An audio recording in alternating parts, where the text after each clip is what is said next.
ಬೆಂಗಳೂರಿನ ಅಕ್ರಮ ನಿವಾಸಿಗಳ ತೆರವು ವಿಚಾರವಾಗಿ ಕೇರಳ ಮತ್ತು ಕರ್ನಾಟಕದ ನಡುವೆ ಜಟಾಪಟಿ ನಡೀತಾ ಇದೆ. ಇದರ ಮಧ್ಯೆ ಕೇರಳದ ಶಿವಗಿರಿ ತೀರ್ಥಯಾತ್ರೆಯಲ್ಲಿ ಕೇರಳ ಮುಖ್ಯಮಂತ್ರಿ ಪಿಣರಾಯಿ ವಿಜಯನ್ ಮತ್ತು ಕರ್ನಾಟಕ ಮುಖ್ಯಮಂತ್ರಿ ಸಿದ್ದರಾಮಯ್ಯ ಇಬ್ಬರು ವೇದಿಕೆಯನ್ನು ಹಂಚಿಕೊಂಡರು. ಪರಸ್ಪರ ಕುಶಲೋಪರಿ ವಿಚಾರಿಸಿದ್ದಾರೆ.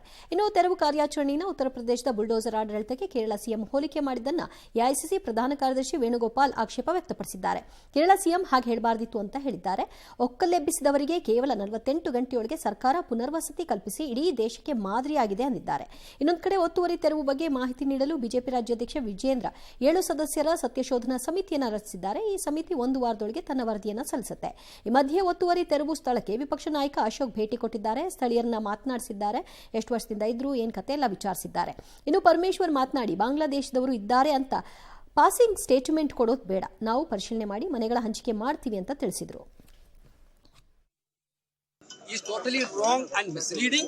Government is very much for protecting legalities, but at the same time there should be an approach for poor people with compassion and mercy. This is what Karnataka government is. This is the first in the history of India. Survey ಮಾಡಿದ್ರಿ 6-7 ದಿನದಿಂದ ಆಂಧ್ರ ಪೆನಗೊಂಡ, ಇನ್ ಕೆಲವರು ಕೇರಳ ಅಂತ ಹೇಳ್ತಾರೆ. ಈ citizenship ತಪ್ಪು. ಇಲ್ಲಿ ಬಾಂಗ್ಲಾ ಇದೊಂದು hub ಮಾಡ್ತಾ ಇದ್ದಾರೆ ಕರ್ನಾಟಕ, ಸಿದ್ದರಾಮಯ್ಯ ಅಂಡ್ ಸರ್ಕಾರ. ಅವ್ರು ಮೊದಲೇ ಟೋಪಿ ಹಾಕೊಂಡವ್ರೆ, ಕರ್ನಾಟಕ ಜನಕ್ಕೆ ಟೋಪಿ ಹಾಕ್ಬಿಡ್ತಾರೆ. ಒಬ್ಬರೇ ಮಲಯಾಳಿಗಳಿದ್ದಾರೆ. ಬಾಂಗ್ಲಾದೇಶದಿಂದ ವೆಸ್ಟ್ ಬೆಂಗಾಲ್ ಬಂದು ವೆಸ್ಟ್ ಬೆಂಗಾಲ್ ಇಂದ ಇಂಥ ಕೇರಳ, ಆಂಧ್ರ ಪ್ರದೇಶದಲ್ಲಿ ಸಾಫ್ಟ್ ಲ್ಯಾಂಡಿಂಗ್ ಆಗಿ ನಮ್ಮ ನಗರಕ್ಕೆ ಒಳಗಡೆ ಬಂದಿರುವಂತದ್ದು. ವೋಟ್ ಬ್ಯಾಂಕ್ ಪೊಲಿಟಿಕ್ಸ್ ಅನ್ನ ತರುವಂತ ಪ್ರಯತ್ನವನ್ನ ಇವತ್ತು ಬಾಂಗ್ಲಾದೇಶದವರು ಇದ್ದಾರೆ ಅಂತ ಹೇಳೋದು ಸುಮ್ಮನೆ ಆ ರೀತಿ ಒಂದು ಪಾಸಿಂಗ್ ಕಾಮೆಂಟ್ ಮಾಡೋದು ಸೂಕ್ತ ಅಲ್ಲ.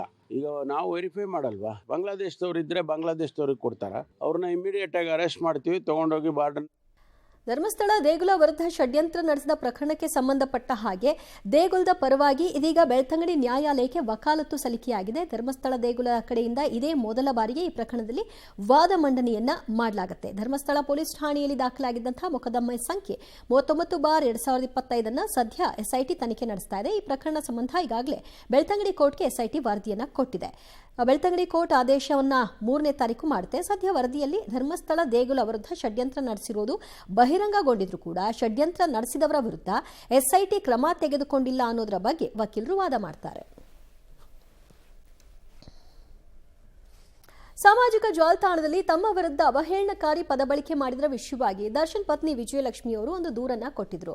ಆದರೆ ದೂರು ಕೊಟ್ಟು 1 ವಾರ ಕಳೆದರೂ ಯಾವುದೇ ಕ್ರಮ ತೆಗೆದುಕೊಂಡಿಲ್ಲ ಅಂತ ಇವತ್ತು ಸೋಷಿಯಲ್ ಮೀಡಿಯಾದಲ್ಲಿ ಅಸಮಾಧಾನವನ್ನು ವ್ಯಕ್ತಪಡಿಸುವ ಮೂಲಕವಾಗಿ ಪೊಲೀಸರನ್ನು ಕೂಡ ಭೇಟಿ ಮಾಡಲಿಕ್ಕೆ ಮುಂದಾದ್ರು. ನಾನು ಈ ಪ್ರಕರಣವನ್ನ ಇಲ್ಲಿಗೆ ಬಿಡೋಲ್ಲ, ಕಾನೂನಾತ್ಮಕವಾಗಿ ಹೋರಾಟವನ್ನ ಮುಂದುವರಿಸ್ತೀನಿ. ಯಾರೋ ಒಬ್ಬರು ಮಹಿಳೆ ದೂರು ಕೊಟ್ಟ ಮರುದಿನವೇ ನೀವು ಆಕ್ಷನ್ ತೆಗೆದುಕೊಳ್ತೀರಿ, ನನ್ನ ಪ್ರಕರಣದಲ್ಲಿ ಯಾಕೆ ಹೀಗೆ ಅನ್ನುವಂತಹ ಪ್ರಶ್ನೆ ಅವರದ್ದಾಗಿದೆ. ಇನ್ನು ಸುದೀಪ್ ಅವರು ಇವತ್ತು ಥಿಯೇಟರ್ ವಿಸಿಟ್ಗೆ ಹೋಗಿದ್ರು. ಈ ಸಂದರ್ಭದಲ್ಲಿ ನಾನು ಯುದ್ಧ ಅಂತ ಹೇಳಿದ್ದು ಪೈರಸಿಯ ವಿಷಯವಾಗಿಯೇ ವಿನಃ ಯಾರೊಬ್ಬರ ವಿರುದ್ಧವೂ ಅಲ್ಲ ಯುದ್ಧ ಅನ್ನೋದ್ರ ಬಗ್ಗೆ ಮಾತನಾಡಿದ್ದಾರೆ. ನಾನು ಹೇಳಿದೆ, ಒಂದು ಇದೇ ಸ್ಟಾರ್ಟ್ ಆಗ್ತಾ ಇದೆ, ಒಂದು ಎದ್ದೇಳ್ತಾ ಇದೆ ಯುದ್ಧ ಅಂತಂದೆ. ಏನ್ ತಪ್ಪು ಹೇಳಿದೆ? ಯಾವ ದುರಂಕಾರದಲ್ಲಿ ಮಾತಾಡ್ದಲ್ಲ, ಬಟ್ ನಾನು ಏನ್ ಮಾತಾಡ್ತಾ ಇದ್ದೀನಿ ನನಗೆ ಗೊತ್ತಿತ್ತು ಸರ್. ಜೀನಿ ಸ್ಲಿಮ್ ತಗೊಳಕ್ಕೆ ಸ್ಟಾರ್ಟ್ ಮಾಡಿದ್ನು, ಅವಾಗ ಮಂತ್ಲಿ ಪೀರಿಯಡ್ಸ್ ಆಗ್ತಾ ಇದೀನಿ. ಪಿಸಿಒಡಿ ಪ್ರಾಬ್ಲಮ್ ನಾರ್ಮಲ್ ಆಗಿದೆ, ಥೈರಾಯ್ಡ್ ನಾರ್ಮಲ್ ಆಗಿದೆ. ಪೀರಿಯಡ್ಸ್ ಎಲ್ಲ 6 ಮಂತ್ ಆದ್ರೂ ಆಗ್ತಾ ಇದ್ದಿಲ್ಲ, ಇವಾಗ ರೆಗ್ಯುಲರ್ ಪೀರಿಯಡ್ಸ್ ಆಗ್ತಾ ಇದೆ. ಜೀನಿ ಸ್ಲಿಮ್ ನ ಯೂಸ್ ಮಾಡಿ 8 ತಿಂಗಳಲ್ಲಿ 55 kg ಸಣ್ಣ ಆಗಿದ್ದಾರೆ. ಜೀನಿ ಸ್ಲಿಮ್ ತಗೊಳ್ಳಿ, ಬೇಗ ಸಣ್ಣ ಆಗ್ತೀರಾ, ಫ್ಯಾಟ್ ಲಾಸ್ ಆಗ್ತದೆ. ಜೀನಿ ಸ್ಲಿಮ್ ನ ಯೂಸ್ ಮಾಡಿ 100% ಯಾವುದೇ ಸೈಡ್ ಎಫೆಕ್ಟ್ ಇಲ್ದಂಗೆ ಸಣ್ಣ ಆಗ್ತೀರಾ. ಅಯೋಧ್ಯೆಯ ಶ್ರೀರಾಮ ಮಂದಿರದಲ್ಲಿ ಪ್ರಾಣ ಪ್ರತಿಷ್ಠಾಪನೆಯ 2ನೇ ವಾರ್ಷಿಕೋತ್ಸವದ ಅಂಗವಾಗಿ ಕೇಂದ್ರ ರಕ್ಷಣಾ ಸಚಿವ ರಾಜನಾಥ್ ಸಿಂಗ್ ಅವರು ಭೇಟಿ ಕೊಟ್ಟರು. ಯೋಗಿ ಆದಿತ್ಯನಾಥ್ ಕೂಡ ಸಾಥ್ ಕೊಟ್ಟರು. ಇನ್ನು ರಾಮ ಮಂದಿರಕ್ಕೆ ತೆರಳುವ ಮೊದಲು ಇಬ್ಬರು ನಾಯಕರು ಹನುಮಾನ್ ಗಡಿ ದೇವಾಲಯಕ್ಕೆ ಭೇಟಿ ಕೊಟ್ಟು ವಿಶೇಷ ಪೂಜೆ ಸಲ್ಲಿಸಿದ್ದಾರೆ. ರಾಮ ಮಂದಿರದಲ್ಲಿ ರಾಮ್ ಲಲ್ಲಾ ವಿಗ್ರಹದ ಮುಂದೆ ಪ್ರಾರ್ಥನೆಯನ್ನು ಕೂಡ ನೆರವೇರಿಸಿದ್ದಾರೆ. ಪ್ರಾಣ ಪ್ರತಿಷ್ಠಾಪನೆ ದ್ವಾದಶ ಆಚರಣೆಗಳು ವಾರದ ಆರಂಭದಿಂದಲೇ ಪ್ರಾರಂಭವಾಗಿದ್ದು ಶುಕ್ರವಾರದವರೆಗೆ ಮುಂದುವರಿಯಲಿದೆ.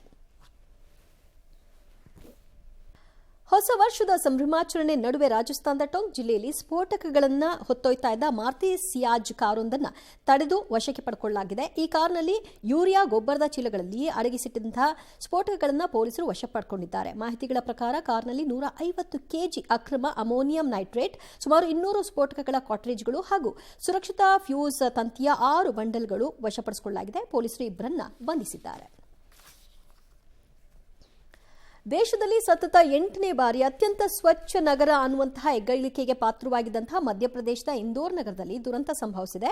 ಇಂದೋರ್ ನಗರದ ಭಗೀರಥಪುರದಲ್ಲಿ ಕಲುಷಿತ ನೀರು ಸೇವಿಸಿ ವಾಂತಿ ಭೇದಿಯಿಂದ ಇದುವರೆಗೂ 8 ಮಂದಿ ಸಾವನ್ನಪ್ಪಿದ್ರೆ 1000ಕ್ಕೂ ಹೆಚ್ಚು ಜನ ಅಸ್ವಸ್ಥರಾಗಿದ್ದಾರೆ. 100ಕ್ಕೂ ಹೆಚ್ಚು ಮಂದಿ ಆಸ್ಪತ್ರೆಗೆ ದಾಖಲಾಗಿದ್ದಾರೆ. ಘಟನೆಯನ್ನ ಗಂಭೀರವಾಗಿ ಪರಿಗಣಿಸಿರುವಂತಹ ಸರ್ಕಾರ 3 ಅಧಿಕಾರಿಗಳನ್ನು ಅಮಾನತುಗೊಳಿಸಿದೆ. ಪ್ರಾಥಮಿಕ ತನಿಖೆಯ ಪ್ರಕಾರ ಕುಡಿಯುವ ನೀರಿನಲ್ಲಿ ಪೈಪ್ಲೈನ್ಗೆ ಟಾಯ್ಲೆಟ್ ನೀರು ಮಿಶ್ರಣವಾಗಿರುವ ಬಗ್ಗೆ ಮಾಹಿತಿ ಲಭ್ಯವಾಗಿದೆ.